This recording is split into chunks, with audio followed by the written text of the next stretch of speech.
오늘 우리에게 주시는 하나님의 말씀은 예레미야 1장 말씀입니다. 예레미야 1장 4절부터 10절까지의 말씀입니다.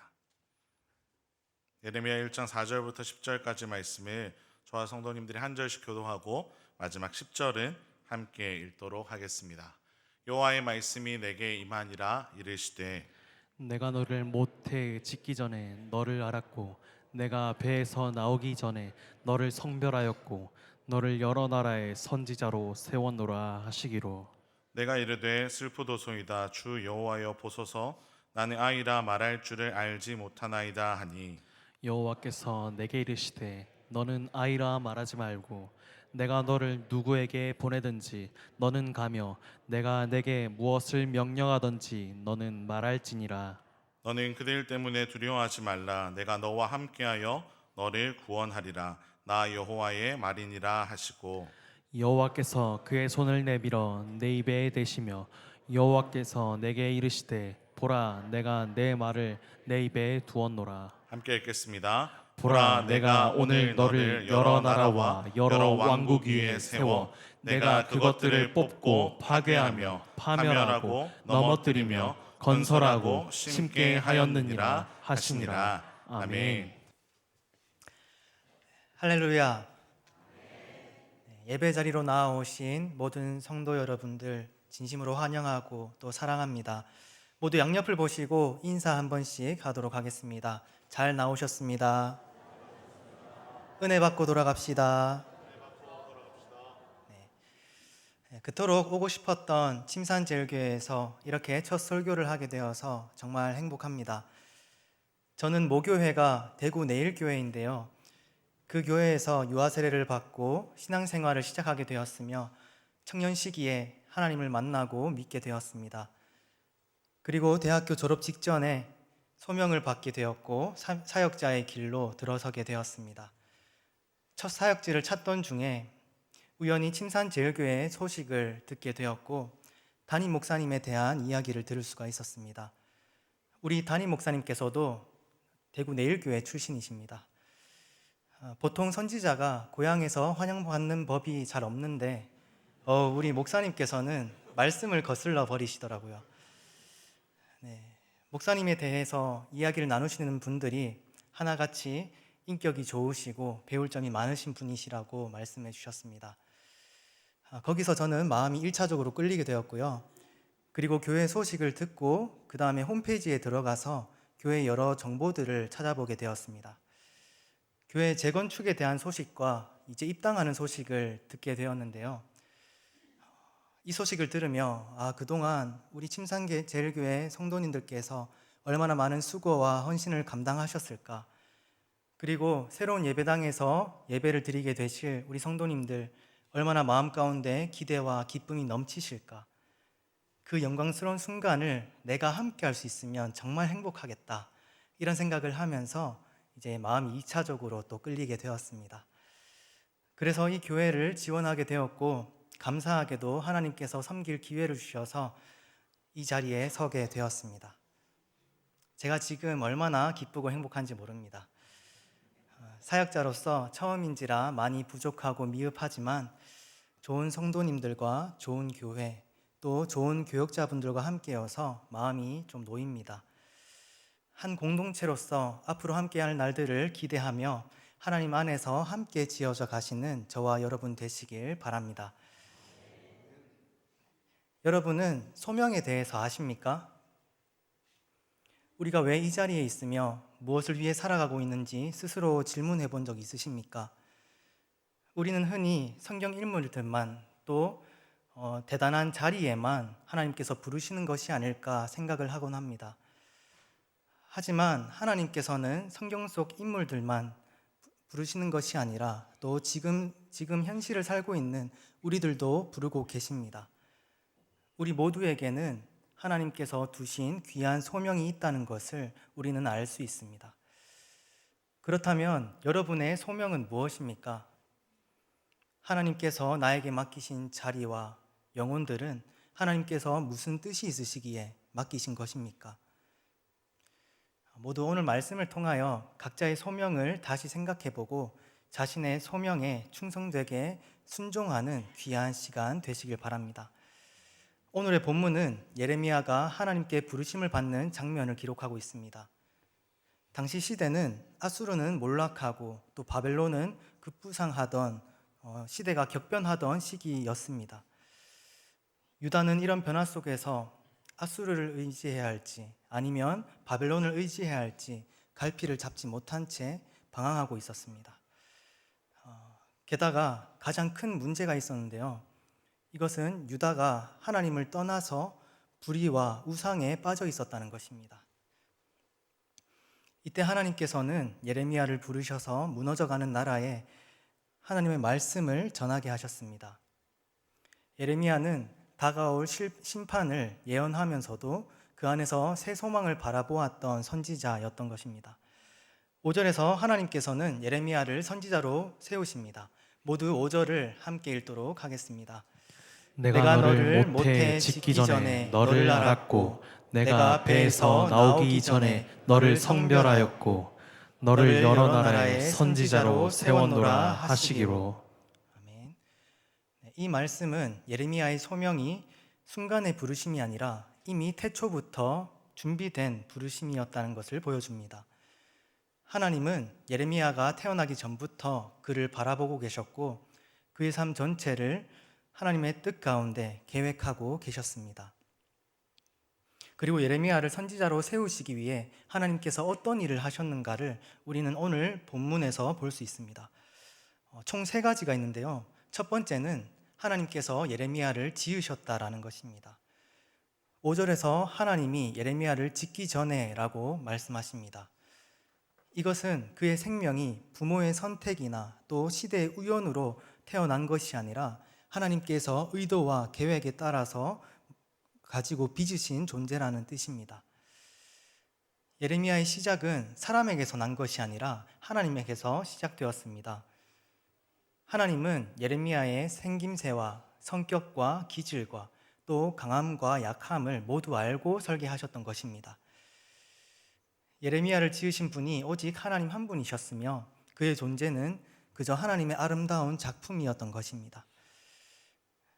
두 번째는 하나님께서 예레미야를 알고 계셨다라는 것입니다. 5절에서 하나님은 예레미야에게 너를 알았다라고 말씀하시는데요. 이 알다라는 표현은 히브리어로 야다라고 합니다. 이 야다라는 표현은 단순히 알고 모르고의 의미를 가진 인지적 지식을 의미하는 것이 아니라 깊은 관계적 지식, 언약적인 사랑, 또 인격적 친밀함을 표현할 때 사용됩니다. 성경에서 야다가 사용된 예시를 보시면 창세기 4장 1절에 아담이 그의 아내 하와와 동침하매라고 했을 때 바로 동침하다라는 표현이 야다로 쓰입니다. 육체적 사랑이 야다, 곧 알다와 같은 의미로 쓰이는 것을 볼 수 있습니다. 또 다른 예시로는 아모스 3장 2절에서 내가 땅의 모든 족속 가운데 너희만을 알았나니 라고 되어 있는데요. 여기서 알았다라는 표현은 수많은 민족 중에서 이스라엘을 선택하시고 언약적 관계를 맺으셨다는 의미입니다. 하나님께서 알았다라고 말씀하실 때는 언제나 사랑으로 선택하시고 책임지시는 깊은 관계적인 선언을 포함하고 있습니다. 예레미야를 알고 계셨다는 것은 하나님께서 그의 모든 순간을 오래전부터 깊이 주목하고 계셨다는 것입니다. 그의 모든 것을 아시던 하나님께서 예레미야를 향해 이미 계획하시고 준비해 두신 사명을 펼쳐나가고 계셨던 것입니다. 세 번째는 하나님께서 예레미야를 성별하셨다라는 것입니다. 5절에서 하나님이 예레미야에게 너를 성별하였고 라고 하시는데요. 여기서 성별하다라는 말은 구별하다, 또 따로 떼어놓다라는 뜻으로 볼 수 있습니다.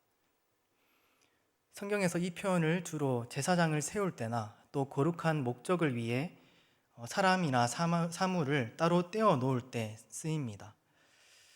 하나님께서 예레미야를 자신이 사용하시기 위한 특별한 존재로 따로 떼어두셨던 것입니다. 하나님의 선하신 뜻과 계획을 이루기 위해 예레미야를 구별해 놓으셨던 것입니다. 이렇게 예레미야를 선지자로 세우시기 위해 하나님께서는 이미 오래전부터 일하고 계셨습니다. 그분은 예레미야를 지으시고 또 사랑하셔서 알고 계셨으며 구별하여 세워두셨던 것입니다. 사랑하는 여러분, 예레미야의 이 하나님이 바로 우리의 하나님이시기도 합니다. 하나님께서는 우리를 지으시고 또 사랑하셔서 우리를 알고 계시며 각자의 자리에서 하나님의 뜻을 이루도록 구별하여 부르신 분이십니다. 우리가 속한 가정, 일터, 현장, 그 모든 것이 우연한 자리가 아니라 하나님께서 우리를 위해 세우신 사명의 자리입니다. 하나님께서는 그 자리에서 우리를 통하여 선하신 뜻을 이루고 계시는 것입니다. 저는 사역지를 구하는 중에 이곳이 하나님께서 부르신 곳일까? 아니면 저곳이 하나님께서 부르신 곳일까? 여러 복잡한 생각과 계산들이 제 마음 가운데 심히 요동치고 있었습니다. 그러던 중에 침산제일교회 면접을 보게 되었고 면접 후에 담임 목사님께서 기도를 해주셨는데요. 그때 첫 구절이 저의 마음을 사로잡았습니다. 에베소서 1장 4절의 말씀을 제가 읽어드리겠습니다. 곧 창세전에 그리스도 안에서 우리를 택하사 우리로 사랑 안에서 그 앞에 거룩하고 흠이 없게 하시려고. 워낙 유명한 말씀이고 찬양으로도 많이 불리는 익숙한 구절이었지만 그날은 유독 다르게 들렸습니다. 마치 하나님께서 제 마음 깊은 곳을 향해 직접 말씀하시는 것처럼 제 온몸에 소름이 끼치고 또 온 감동과 전율이 흐르게 되었습니다. 그 순간 이것이 하나님의 뜻일 수도 있겠다라는 생각과 또 마음의 확신이 들게 되었습니다. 하나님께서는 창세전부터 저를 아시고 택하셔서 이 길로 인도하고 계시다는 사실이 선명하게 깨달아졌습니다. 겉으로는 제가 이리저리 사역지를 찾아 움직이는 것처럼 보였지만 사실은 하나님께서 이미 준비하신 자리로 저를 인도하고 계셨던 것입니다. 그로 인해 제 안에 있던 복잡한 계산과 또 의심들은 점점 사라지고 하나님을 향한 믿음이 찾아왔습니다. 하나님께서 예비하신 이 침산제일교회가 바로 제가 서야 할 자리라는 것을 깨닫게 된 것입니다. 네, 좋습니다. 이렇게 하나님께서 나를 지금까지 이끄셨고 또 앞으로도 이끄신다는 사실을 제가 알았습니다. 그리고 하나님께서 보내신 곳이 어딘지도 전 또 알았습니다. 그렇다면 제 마음은 어땠을까요? 마음에 기대와 평안의 마음이 가득했겠습니까? 모두 6절의 말씀을 함께 읽겠습니다. 내가 이르되 슬프도소이다. 주 여호와여 보소서. 나는 아이라 말할 줄을 알지 못하나이다 하니. 아멘. 네, 제 심정이 딱 이랬습니다. 하나님께서 나를 향해 두신 뜻과 계획을 저는 알았지만 그것보다 먼저 제 머릿속을 스치는 것은 바로 저의 연약함과 부족함이었습니다. 나처럼 말을 못하는 사람이 성도님들 앞에서 설교를 할 수 있을까? 나처럼 실력이 없고 부족한 사람이 행정적인 업무를 감당할 수 있을까? 또 나처럼 약간 불편하게 생기고 약간 좀 무섭게 생긴 사람이 우리 유년부 아이들과 친하게 지낼 수 있을까?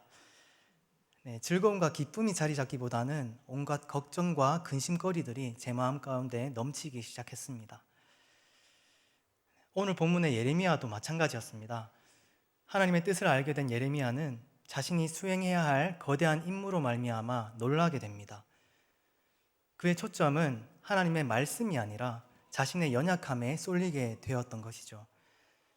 그래서 예레미야는 자신은 어리다고 거부하며 자신의 소명을 반대하게 됩니다. 사랑하는 여러분, 우리는 하나님의 뜻에 어떻게 반응하며 살아가고 있습니까? 기대와 소망이 넘쳐서 즉시 순종으로 나아갑니까? 아니면 그것을 감당할 나 자신이 마치 작고 연약한 아이 같아서 못하겠다 부정하고 있진 않습니까? 하지만 하나님께서는 그러한 우리를 향해 오늘 분명한 명령을 하고 계십니다. 총 2가지 명령을 내리시는데요. 먼저는 7절에서 아이라 말하지 마라 라고 명령하십니다. 하나님께서는 예레미야가 스스로를 향해 부족하다 말하는 것을 허락하지 않으셨습니다. 왜냐하면 사명은 내가 어떤 사람이냐가 중요한 것이 아니라 나를 보내신 사람이 누구냐가 훨씬 더 중요하기 때문입니다. 예레미야는 하나님의 부르심으로 인하여 더 이상 스스로 생각하는 어린아이의 존재로 머물 수가 없게 되었습니다. 하나님께서 부르시는 순간 그의 정체성은 어린아이에서 하나님의 선지자로 변화되었기 때문입니다. 7절 후반부에서는 누구에게 보내든지 가고 무엇을 명령하든지 말하라 하시며 그저 하나님의 선지자로서 역할을 감당할 것을 요구하십니다. 우리 눈에는 여전히 불안하고 부족해도 하나님께서 부르시면 우리의 신분이 변하고 삶의 자리가 달라지고 또 역할이 새로워집니다. 그렇기에 하나님께서는 우리를 향해 아이라 말하지 말 것을 명령하시며 우리의 연약함이 아니라 하나님의 크신 능력을 의지하라고 말씀하시는 것입니다. 그 다음 명령, 다음 8절에서는 예레미야를 향해 두려워하지 말 것을 명령하십니다. 예레미야는 두려웠습니다. 하나님의 말씀을 전해야 하는데 그 말씀은 사람들에게 위로와 희망을 주는 말씀이 아니라 회개와 심판을 외치는 메시지였기 때문입니다. 당시 하나님을 떠난 유다에게는 하나님의 심판을 선언하는 것이 예레미야에게 큰 부담과 두려움이었을 것입니다. 반발과 조롱, 심지어 목숨의 위협까지 감당해야 할 수밖에 없는 두려운 상황일 수밖에 없었습니다. 하지만 예레미야가 두려워하고 있다는 것을 아셨던 하나님께서는 그 두려움의 근원을 없애기 위해 가장 확실한 약속을 주십니다. 8절 후반부 말씀입니다. 함께 읽겠습니다. 내가 너와 함께하여 너를 구원하리라. 아멘. 하나님께서 예레미야의 동행자가 되어주시는 동시에 또 구원자가 되어주시겠다 약속하시는 것입니다. 우리의 현실도 같습니다. 하나님께서 우리를 부르신 자리 앞에서 두려움이 밀려올 때가 있습니다.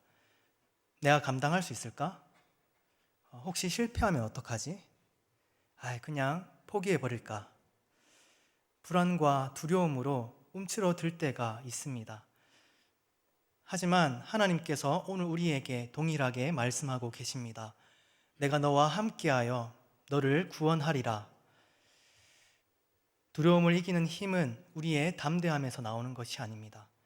함께 하시는 하나님을 신뢰하는 믿음에서 나오는 것입니다. 하나님이 우리의 동행자이시며 구원자가 되어 주시기에 두려움 속에서 우리는 한 걸음 더 내디딜 수 있습니다. 하나님의 두 가지 명령, 아이라 말하지 마라, 두려워하지 마라. 이 명령 이후에 이제 하나님께서 감당할 능력을 주시겠다 또 약속하십니다. 9절의 말씀을 함께 읽겠습니다. 여호와께서 그의 손을 내밀어 내 입에 대시며 여호와께서 내게 이르시되 보라 내가 내 말을 내 입에 두었노라. 아멘. 하나님께서는 예레미야의 입에 손을 대시며 할 말을 주고 계십니다. 이것은 예레미야의 부족함을 만져주시고 채워주시는 은혜의 손길을 상징합니다. 저는 말을 잘 할 줄 모릅니다 라고 고백했던 예레미야의 입을 하나님께서는 친히 만져주시고 또 능력 또한 부어주신 것입니다. 저는 이 말씀을 참 좋아합니다. 저는 사람을 사랑하고 섬기는 일을 참 좋아하는데요. 청년 시절 단기 선교와 수련회 또 노방전도와 캠퍼스 사역을 하며 정말 행복했었습니다.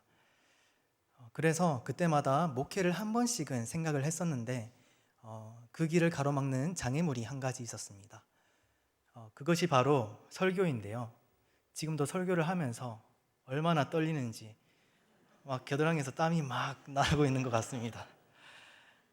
저는 말을 잘 하지도 못하고 사람들 앞에 서는 것도 좋아하지 않아서 목회자의 길을 결단하기가 참 어려웠습니다. 그래서 본문의 예레미야처럼 저는 말을 잘 할 줄 모른다고, 못하겠다고 이렇게 감사합니다. 이렇게 부정하곤 했습니다. 하지만 하나님은 제 연약함을 모르시던 분이 아니셨습니다. 오히려 그 약함을 알고 계시기에 제 약함에 하나님의 크신 능력을 주시겠다 약속해 주셨습니다. 제가 오늘이 제 인생 4번째 설교인데요.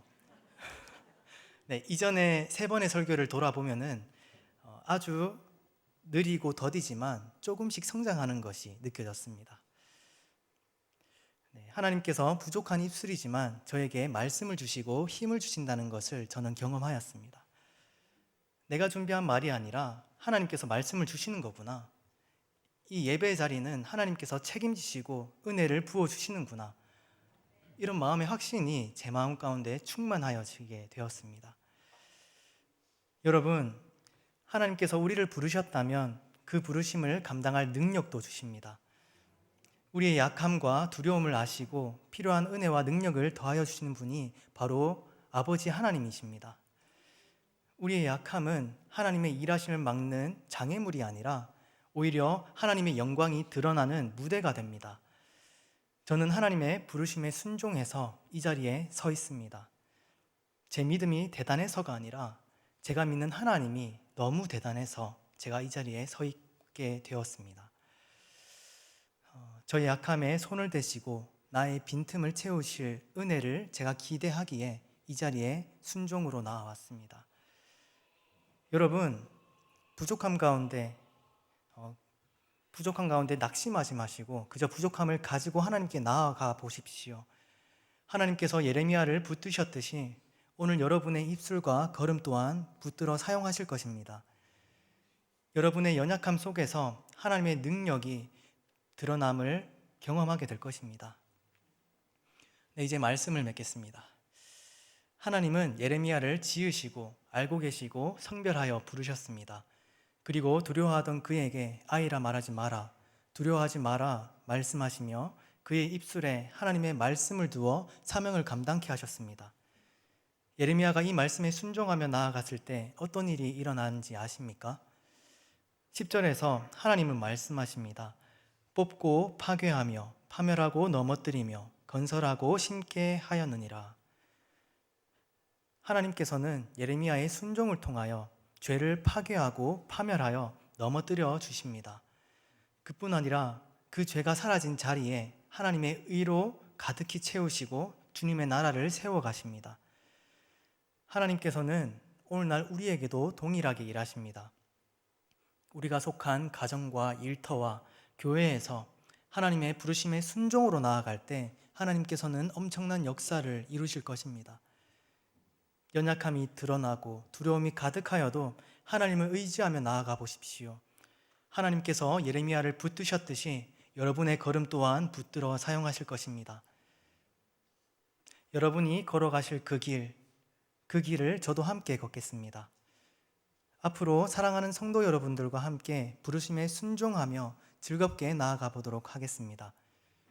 서로 끌어주고 밀어주며 또 손을 끝까지 잡아줌으로써 하나님의 역사를 경험하시는 복된 시간 보내겠습니다. 결단하고 노력하는 저희들을 통하여 분명히 하나님께서는 은혜를 채워주시리라 저는 확신합니다.